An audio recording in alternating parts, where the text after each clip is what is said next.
அனைவருக்கும் வணக்கம். நான் ஜோதிடர் தமிழரசன் பேசுகிறேன். இந்த சேனல் ஃபஸ்ட் டைம் பார்க்குறவங்களா இருந்தீங்கன்னா சப்ஸ்கிரைப் பண்ணிக்கோங்க, பெல் பட்டனை கிளிக் பண்ணிக்கோங்க, ஆல்ங்கிற ஆப்ஷன் இருக்கும், சூஸ் பண்ணிக்கோங்க. அப்போ தான் நாங்கள் போடுற பதிவுகள் எல்லா பதிவுமே உங்களை வந்து சேரும்.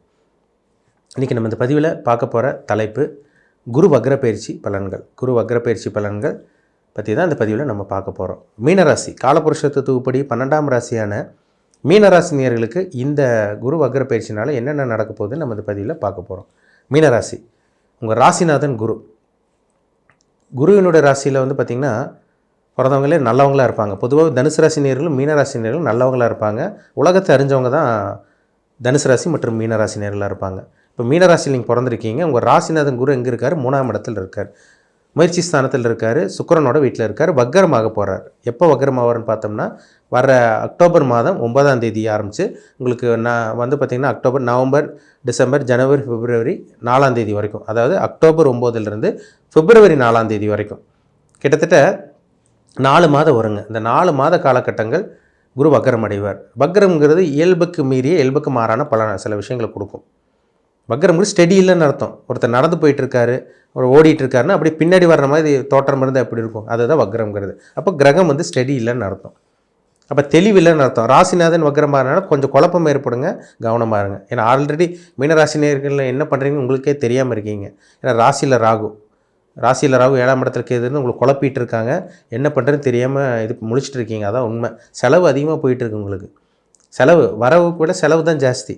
பணம் வருது, அது அப்படியே வேற ஒரு பக்கம் செலவாயிருது. அப்படி சார் வர்றதுன்னு தெரியல, போகிறதுன்னு தெரியல, வர்றது அப்படியே செலவாயிருது, எங்களுக்கு என்ன பண்ணுறதே தெரியல, ஆனால் சம்பாதிக்கிறோம், ஆனால் செலவும் இருக்குது, என்ன பண்ணுறதுன்னு தெரியலன்னு சொல்லிகிட்டு இருக்காங்க. அதுதான் உண்மை. ஏன்னா 12ல் சனி வேறு உங்களுக்கு இருக்கார்.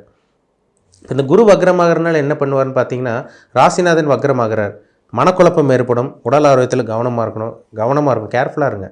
ஏன்னா செலவு பண்ணி ஒரு வழி ஆகிட்டு இருக்காங்க மீனராசினியர்கள். அதுதான் உண்மை. நம்ம கிரகங்கள் அங்கே என்ன இருக்கோ அதான் நம்ம சொல்ல முடியும். இல்லாததை நம்ம இருக்கிற மாதிரி அப்படிலாம் சொல்ல முடியாது. சரிங்களா? கஷ்டத்தில் இருக்காங்க மீனராசினியர்கள், கஷ்டத்தில் தான் இருக்காங்க. செலவு அதிகம், அதாங்க உண்மை. எல்லாரும் மீனராசிக்காரங்க ஒத்துக்குவாங்க.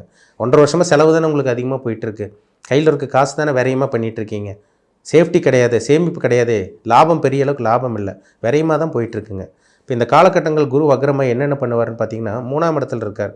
முயற்சி எடுப்பீங்க, நீங்களும் விடாமல் முயற்சி எடுப்பீங்க. வேலைக்கு ட்ரை பண்ணுவீங்க, தொழில் ஆரம்பிக்கிறதுக்காக இந்த மாதிரிலாம் பண்ணுவீங்க. ஆனால் உங்கள் ஜாதகத்தை செக் பண்ணுங்கள், என்ன தசாபுத்தி போகுதுன்னு பாருங்கள். 6ஆம் அதிபதி 8ஆம் அதிபதி தசாபுத்தி நடந்து 7.5 சனி நடந்துகிட்டு இருக்கவங்க நிலமை படுமோசமாக இருக்கும். ஒரு சில ஜாதகம்ல அப்படி தான் இருக்குது. இருக்கிற காசெல்லாம் தொலைச்சிட்டாங்க, வேலையை இழந்துட்டாங்க, தொழில் இழந்துட்டாங்க. நடு ரோட்டில் நிற்கிற மீனராசினியர்கள் ஒரு சில பேர் இருக்காங்க. கவனமாக இருக்கணும். தொழில் இதுக்கெல்லாம் எதுவும் ஆரம்பிச்சிட வேண்டாம், பொறுமையாக இருங்க. சரிங்களா? இன்னும் அடுத்த வருஷம் உங்களுக்கு ஜென்மசனி நடக்கும். இப்போ ராசிக்கு 3ஆம் இடத்துல இருக்க குரு என்ன பண்ணுவார்னு பார்த்தீங்கன்னா 7ஆம் இடத்தை பார்க்குறார். திருமணம் பண்ணலாம். இந்த காலகட்டம், இந்த 4 மாத காலகட்டங்கள் குரு வக்ரமாகறனால திருமணத்துக்கு உண்டான நல்ல ஒரு காலகட்டம். திருமணம் பண்ணவங்களுக்கு புத்திர பாக்கியம், குழந்தை பாக்கியம் கிடைச்சிரும். ட்ரீட்மெண்ட் எடுத்துகிட்டு இருந்தவங்களுக்கெல்லாம் இந்த காலகட்டம் புத்திர பாக்கியம் கிடைக்கும். 7ஆம் இடத்தை பார்க்குறதுனால கூட்டு தொழில் பண்ணிகிட்டு இருக்கவங்க கொஞ்சம் கவனமாக இருங்க. கூட்டு தொழில் பண்ணிகிட்டு இருக்கவங்க கொஞ்சம் கேர்ஃபுல்லாக தான் இருக்கணும். நண்பர்கள் அறிமுகமாவாங்க, உங்களுக்கு நல்ல நண்பர்கள் அறிமுகமாவாங்க. ஏன்னா 7ஆம் இடத்தை குரு பார்க்குறார். நல்ல நண்பர்கள் அறிமுகமாவாங்க. எல்லாத்துக்கும் நல்ல நண்பர்கள் அறிமுகமாகவும் சொல்லிட முடியாது. சரிங்களா? ஒரு சில பேருக்கு தான் அறிமுகமாவாங்க. ஏன்னா 7ஆம் இடத்துல கேது இருக்கார். ஏன்னா 7.5 சனி வேறு உங்களுக்கு போயிட்டுருக்கு. நண்பர்களாலே ஒரு சில பேருக்கு பிரச்சனையும் வரும், பார்த்துக்குங்க. இப்போ 7ஆம் இடத்துல குரு இருக்கிறனால ஒரு சில மீனராசினியர்களுக்கு நல்ல நண்பர்களை கிடைக்கக்கூடிய வாய்ப்பு இருக்குது. கணவன் மனைவிக்குள்ள சண்டை சச்சரவு போயிட்டுருக்கு பார்த்தீங்களா? அது சண்டை சச்சரவு இருந்தால் கூட இந்த குரு 7ஆம் இடத்தை பார்த்து சரி செஞ்சிருவார். சண்டை சச்சரவு வரும், இருக்க தான் செய்யும், ஆனால் சமாளிக்க வைப்பார் குரு. ஒரு நாள் நல்லா இருக்குங்க சார், 3-4ஆவது நாள் சண்டை வருது, இந்த மாதிரி சொல்லிகிட்டு இருக்காங்க பார்த்தீங்களா? இதெல்லாமே இந்த மாதிரி தான் போகும். சரிங்களா? சண்டை வரும், அதை சமாளிக்க முடியும் உங்களால். இப்போ வந்து குரு வந்து 9ஆம் இடமான பாகிஸ்தானத்தை விருச்சிக ராசி பார்க்குறாரு. தூர பிரயாணம் போகலாம். இந்த காலகட்டங்களில் வெளியூர் போகலாம், வெளிநாடு போகலாம். படிக்கிறதுக்காக மாணவர்கள் வந்து ஸ்டூடெண்ட்ஸ் வெளியூர் வெளிநாடு போகிறது, இதெல்லாமே உங்களுக்கு தகுந்த ஒரு உன்னதமான காலகட்டம் தான். சொத்து வாங்கலாங்க இந்த காலகட்டங்களில். ஏதோ ஒரு இன்வெஸ்ட்மெண்ட் பண்ணுங்கள். 7.5 சனி விரை சனியில் வந்து பார்த்திங்கன்னா விரையும் பண்ணிடணும். சேர்த்து வச்சுட்டே இருக்கிறவங்களுக்கு தான் பிரச்சனை அதிகமாக போகும். சனி வேறு மாதிரி செலவு கொடுப்பார், மருத்துவ செலவு கொடுப்பார்.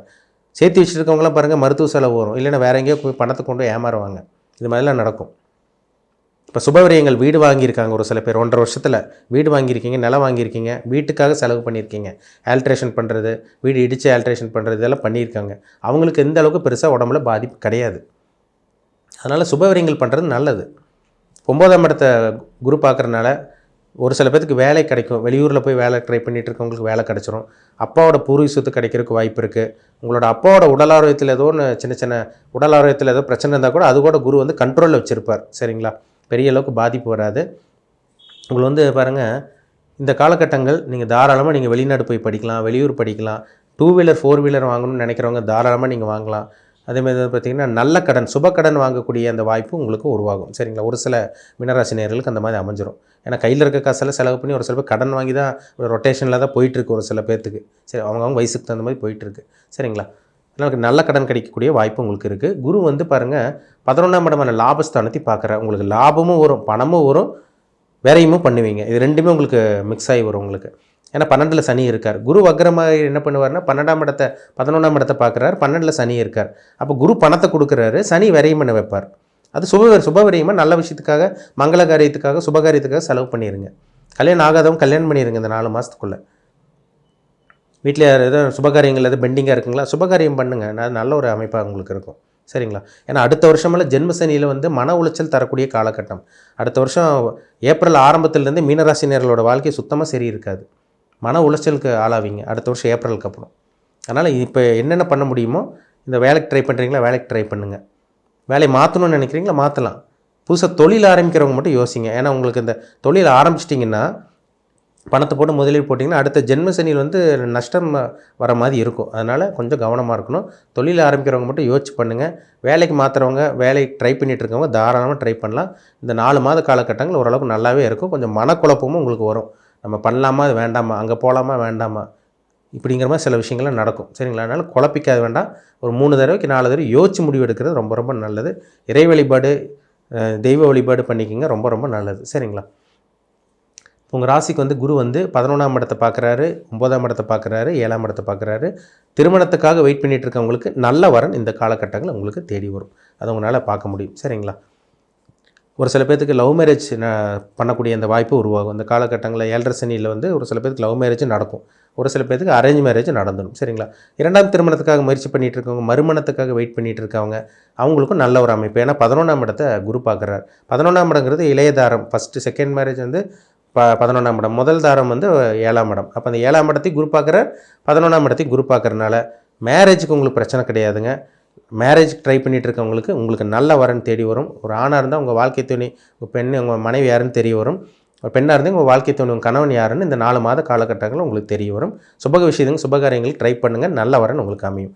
வேலைக்கு ட்ரை பண்ணிகிட்டு இருக்கவங்களுக்கு வேலை கிடச்சிரும், நல்ல ஒரு வேலை கிடைக்கக்கூடிய வாய்ப்பு உங்களுக்கு உருவாகும். சரிங்களா? பணத்தை வந்து சேஃப்டி பண்ணுங்கள். முடிஞ்ச அளவுக்கு ஷேர் மார்க்கெட், இந்த ஸ்டாக் மார்க்கெட், இந்த லாட்டரி, இந்த பங்குச்சந்தை, அந்த மாதிரி விஷயங்கள், இந்த கிரிப்டோ கரன்சி, இந்த பிட்காயின், இந்த MLM மல்டி லெவல் மார்க்கெட்டிங், இந்த மாதிரிலாம் போய்ட்டு ஏமாந்துடாதீங்க. ராசியில் இருக்க ராகு வந்து ஆசை வார்த்தை காமிச்சு போய் பாதாளத்தில் கொண்டு போய் தள்ள வைக்க பார்ப்பாரு. யாரையும் நம்ப வேண்டாம். அகலக்கால் வச்சு மாட்டிக்காதீங்க. யாரையும் நம்ப வேண்டாம். கவனமாக இருக்கணும். சரிங்களா? உங்கள் ஜாதகத்தில் என்ன தசாபுத்தி போகுதுன்னு பாருங்கள். இப்போ உங்களுக்கு 7.5 சனி விரையம் பண்ணிட்டு இருக்கீங்கன்னு காமிக்குது. இந்த குரு வக்ரம்ங்கிறனால சில சுபகாரியங்கள் நடக்கும்னு சொன்னேன். ஆனால் உங்கள் ஜாதகத்தில் என்ன தசாபுத்தி போகுது, நீங்கள் என்ன அனுபவிக்க பிறந்திருக்கீங்க, நீங்கள் யார், உங்கள் வாழ்க்கை எப்படி போயிட்டுருக்கு, நீங்கள் எதை அனுபவிக்க பிறந்திருக்கீங்க, இந்த பூமியில் என்ன அனுபவிக்க நீங்கள் பிறந்திருக்கீங்க, நல்ல கர்மாவா கெட்ட கர்மாவா, இதை அவங்கவுங்க ஜாதகத்தை பார்த்தா தான் சொல்ல முடியும். ஒரு தனி மனிதனுடைய ஜாதகம் ரொம்ப முக்கியம். எல்லாத்துக்கும் ஒரே மாதிரி நடந்துடாது. விரைய சனியில் எல்லாத்துக்கும் விரையத்தை கொடுத்துடாது. ஒரு சில பேருக்கு ஒரு சில பேருக்கு ஒரு விதமாக விரையும் கொடுக்கும். ஒரு சில பேருக்கு வேறு மாதிரி சில பிரச்சனைகள் நடக்கும். அவங்கவுங்க ஜாதகத்தை பார்த்தா தான் சில விஷயங்கள் தெரியும். உங்களுக்கு என்ன தசாபுத்தி நடக்குது, சுக்கிர தசை நடக்குதா, இல்லை சனி தசை நடக்குதா, புதன் தசை நடக்குதா, சில விஷயங்கள்லாம் இருக்குங்க. பார்த்தா தான் சொல்ல முடியும். சரிங்களா? உங்கள் இப்போ தனிப்பட்ட ஜாதகத்தில் என்ன தசாபுத்தி போகுதுன்னு பாருங்கள். நீங்கள் இனிமேல் என்னென்ன அனுபவிக்க போகிறீங்க, இனி என்னென்ன உங்கள் வாழ்க்கையில் நடக்க போகுது, என்னென்ன சம்பவங்கள் உங்கள் வாழ்க்கையில் நடக்க போகுது, நீங்கள் நல்லது அனுபவிப்பீங்களா, கெட்டது அனுபவிப்பீங்களா, எல்லாமே அவங்கவுங்க ஜாதகத்தை பார்த்தா தான் துல்லியமாக தெரியும்.